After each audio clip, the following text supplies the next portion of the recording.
এইটো দিন নাহক যে আহি থকা দিনত জাতিটোৱে ইটোৰ প্ৰাণীতকৈ যাতে তললৈ নাযায়।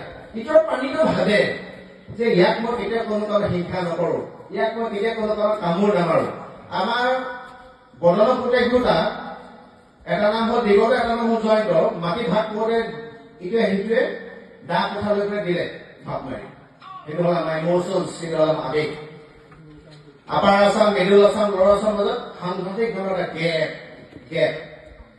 উজনি অসম মানুহে নামনি অসম মানুহে হিংসা কৰে, নামনি অসমৰ মানুহে ভাবিছো উজনি অসমৰ মানুহে হিংসা কৰে। মই উজনি অসমৰ ল'ৰা হয়, সেইটো বস্তু মই আহিলে গুৱাহাটী দেখিছো। কিন্তু উজনি নামনি মধ্যমতে যিদিনাখন একাকাৰ নহম, আহোম কোচ কলিতা মটক মাত যিদিনাখনে আমি এডাল ৰূপৰেখাৰ মাজত আহি জাতিয়ে কেতিয়াও কোনো কাৰণত জয়ী হ'ব নোৱাৰে।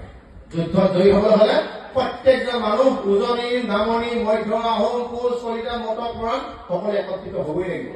এই মেট্ৰৰ ভাৰখন ইমান ইজি নহয়, ইমান সহজ যে ইমান সহজ নহয়। এতিয়া মোৰ এটা প্ৰশ্ন যে 3,40,00,000 মোৰ যদি ভুল নাই, আমাৰ 2 কোটি মানুহ আমাৰ খিলঞ্জীয়া মানুহ, 3 কোটি মানুহে আমাৰ খিলঞ্জীয়া মানুহ, অকল 40 লাখ 50 লাখ মানুহ হ'ল বাহিৰৰ পৰা আমদানি কিবা এটা কীটনাশক দ্ৰব্য।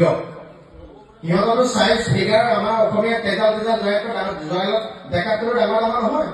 কিন্তু সিহঁত কিয় জিকিছে, কি কাৰণে জিকিছে? যিটো বিকজ অফ ফিনেন্সিয়েল পাৱাৰ, পইচা আছে। পইচা ক'ৰ পৰা আহে? পইচাটো ইয়াৰ পৰাই আহে। এই অসম পাৰ্টৰ কাৰণে পইচা ভাবিব যেতিয়া, কাম কৰিব যেতিয়া, প্লেনিং ল'ব যেতিয়া। চ' আমি ৰাতিপুৱা গধূলিলৈকে চাওক, ADA পৰীক্ষাত মই জনাত জা সিং পাণ্ডে মানুহবিলাক এপ্লাই নাই কৰা, চাকৰি এপ্লাই নাই কৰা। টেটৰ পৰীক্ষাত এপ্লাই নাই কৰা, খুব কম সংখ্যক। কিন্তু APSC হওক, ডাঙৰ পজিশ্যনৰ চাকৰিবিলাকত তাতেও তেওঁলোকে এপ্লাই কৰিছে।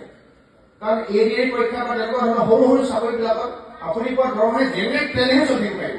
সেই মানুহখিনি হয় ব্যৱসায় কৰে, নহয় ডাঙৰ চাকৰি কৰে। আমাৰ অসমীয়া জাতিটোৱে বৰ্তমান সময়ত বোকা পানী চিনিবলৈ পাহৰিলো। অসমীয়া জাতিটোৱে বৰ্তমান সময়ত কপৌ ফুল চিনিবলৈ পাহৰিলো। অসমীয়া জাতিটোৱে বৰ্তমান সময়ত বাপতি সাহোন বিহু কিতাপো পাহৰিলো। বিহুত যদি কোৱা আছে ন যে আগে পিছে 4টাকৈ ভঁৰাল, এটাও ভঁৰাল নাই, ভঁৰালটো কাটিতে গোবৰ পাবলৈ নাই, মানে গোহালিত গৰু গোবৰ পাবলৈ নাই, মানে বাৰী তামোল পাণ পাবলৈ বাৰী নিজৰ মাটিয়ে নাই। জাতিটো বাচিব কেনেকে তেতিয়াহ'লে? গতিকে এটাই মোৰ অনুৰোধ, ইয়াত পঢ়ি থকা মানুহখিনি, ইয়াত পঢ়ি থকা সত্তাবিলাকক, ইয়াত পঢ়ি থকা আগন্তুক দিনৰ যোদ্ধাবিলাকক যে কথাবিলাক বেলেগকে ভাবিব লাগিব। সকলোৱে ভাবি থকা ৰাস্তাই যদি আমি কথাবিলাক যদি ভাবে, তাৰ উত্তৰ কিন্তু বিগ জিৰ'। মই বহুততকৈ বয়সত কম, মানে সৰু হ'ম, মই ইয়াত পঢ়ি থকা বহুকেইজন ব্যক্তিতকৈ মই কনিষ্ঠ হ'ম। ইমানখিনি কথা কোৱাৰ মোৰ ধৃষ্টতা আছে নে নাই মই নাজানো। মোৰ কিন্তু ইমোচনছটো ইয়াত থকা বহুকেইজন ব্যক্তিতকৈ বেছিকৈ বুঢ়া। গতিকে মই এটাই অনুৰোধ কৰিম সকলোকে যে জাতিটোক বচাবলৈ হ'লে এই মোৰ সন্মুখত বহি থকা ঠেং জোকাৰি বহি থকা সেই মোৰ 1 বছৰীয়া 1.5 বছৰীয়া কণমানিটোৰ পৰা মোৰ সন্মুখত খুব সুন্দৰকৈ অসমীয়া সাজপাৰযোৰ পিন্ধি আহি ডিঙি গামোচাখন লৈ জাতীয় বস্ত্ৰ লৈ বহি থকা মোৰ দেউতাজন, প্ৰত্যেকজন মানুহক গুৰুত্ব দিব লাগিব, নহ'লে কিন্তু জাতি নাবাচে দেই। আপোনালোকে মনত ৰাখক, মই 8টা চাকৰি আহিছো, including government job, including government contractual job. গম পাইছেনে? মানুহে কি কয়, মানুহে গাড়ীৰ পৰা চাইকেলৰ পৰা গাড়ীলৈ যায়, হয় নহয়? গাড়ীৰ পৰা চাইকেললৈ নাহে নহয়, মোৰ গাড়ীৰ পৰা চাইকেললৈ আহিছে, মই বাইক চলাই ঘূৰিব। কি কাৰণে? মোৰ লগতে ধৰিছো 1.5 লাখ টকা ইনকাম আছে, 1.5 লাখ টকা ইনকাম কৰিলে 50,000 ইনকাম হৈ থাকিলে মানে জানিব লাগে, কাম কৰিব লাগে, সময় দিব লাগে। গতিকে এনেকুৱা কাম কৰি থকাৰ কাৰণে নিজৰ কাৰণে বহুতখিনি সময় পিছ পৰি গৈছে। আমি ভাবো জানো জাতিটো ঘৰত কেতিয়াবা কচোন, এইখিনি মানুহ একত্ৰ হ'বৰ কাৰণে কিমান কষ্ট। কিন্তু কাইলৈ ক'ৰবাত ডিস্কো পাতক, কাৰোবাৰ বাৰ্থডে এটা মদৰ পাৰ্টি পাতক, কাকো মাতিব নালাগে। নামঘৰত আজিকালি মানুহ গোট নাখায়, হয়নে? লোকৰ কাৰণটো আপোনালোকে জানে। গতিকে মোৰ এটা অনুৰোধ আছে, আমি অসমীয়া জাতিটো আমি ভাবো অসমীয়া বুলি ইভেন এইটো বড়ো মানুহবিলাকৰ মাজত এটা কনফিউজ আছে। বড়ো মানুহবিলাকে কয় আমি বড়ো, আমি অসমীয়া নহয়। বড়ো, কোচ, কলিতা, মটক, মৰাণ, এই গোটেই ডিমাচা মানুহখিনি গোটেই মানুহখিনি লগ লাগিহে আমি অসমীয়া। আৰু যদি কোনোবাই যদি ৰূপজ্যোতি প্ৰসাদ আগৰৱালাৰ দৰে, যদি কোনোবাই যদি মধুমতি গোস্বামীৰ দৰে অসমীয়া হ'বলৈ যদি চেষ্টা কৰিছে, তেন্তে আমি আমাৰ বুকুৰ মাজত ৰাখিব লাগিব।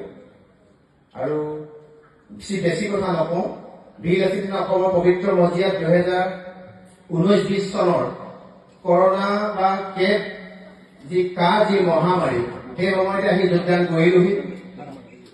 পঢ়ি থকা প্ৰায় সময়ত PhD কৰি থকা সময়ত জেল খাইছো, MPhil কৰি থকা সময়ত এৰেষ্ট হৈছো, আকৌ এৰেষ্ট হম, আকৌ জেল যাম, হাঁহি হাঁহি জেললৈ যাম, হাঁহি হাঁহি জেলৰ পৰা ওলাম। কিন্তু জেলৰ পৰা ওলাই গৈ ঘূৰি চাওঁতে এই আইসকলক দেখা পাব লাগিব। জেলৰ পৰা ওলাই ঘূৰি চাওঁতে পিতাসকলক দেখা পাব লাগিব। জেলৰ পৰা ওলাই পাছৰ চালে আপোনালোকক দেখা পাব লাগিব। বাকী একো নালাগে। আপোনালোকে যেতিয়ালৈকে সহযোগিতা আগবঢ়াব, সহায় নালাগে, সহায় ভগৱানে কৰিব, তেতিয়ালৈকে কেতিয়া কোনো কাৰণত জাতিটোক অধঃপতনলৈ যাবলৈ দিয়া নহ'ব। বীৰ আছিল তেনে অসমৰ মজিয়াৰ পৰা আপোচহীন হত্যাৰে অসম আৰু অসমীয়াৰ কাৰণে যিদৰে কাম কৰি আছিলো, কাম কৰি আছো আৰু কাম কৰি যাম। অনাদি অনন্ত কালৰ কাৰণে এই জাতিটোৱে কেতিয়া কোনো কাৰণত বহিৰাগত কোনো ব্যক্তিৰ ওচৰত আঁঠু নুদুৰাই। আমি অতিথিপ্ৰাণ ব্যক্তি হয়, কোনোবা ব্যক্তিয়ে ইয়াত যদি অতিথি দৰে আহিছে আমি তেওঁলোকক আপ্যায়ন কৰিম। যদি ইয়াত আহি কোনোবা যদি আমাৰ ভক্তিৰ পৰা যদি লোট দৃষ্টি ৰাখিছে, চকু কিন্তু কাঢ়ি আনিম। কোনোবা ইয়াত আহি যদি দাদাগিৰি দেখাইছে, ৰাজপথত আধুকাই পিটিম। আৰু ৰাজপথত আধুকাই পিটিম বুলি মই অন কেমেৰা আৰু মোৰ পুলিচ প্ৰশাসনৰ ডাঙৰ ডাঙৰ ব্যক্তিৰ সন্মুখত কৈ দিছো। এটা কথা কৈছো, মোৰ তেজত লিখি থোৱা আছে যে মই এই 17 মোগল খেদা অসমৰ এই এজনৰ ভূমিপুত্ৰ, এজনৰ থলগী হয়। কেতিয়া কোনো কাৰণত আপোচ কৰা নাছিলো, আপোচ নাই কৰা আৰু আপোচ নকৰো। অটল, অদম্য আৰু অজেয় সত্তাত থাকি অসম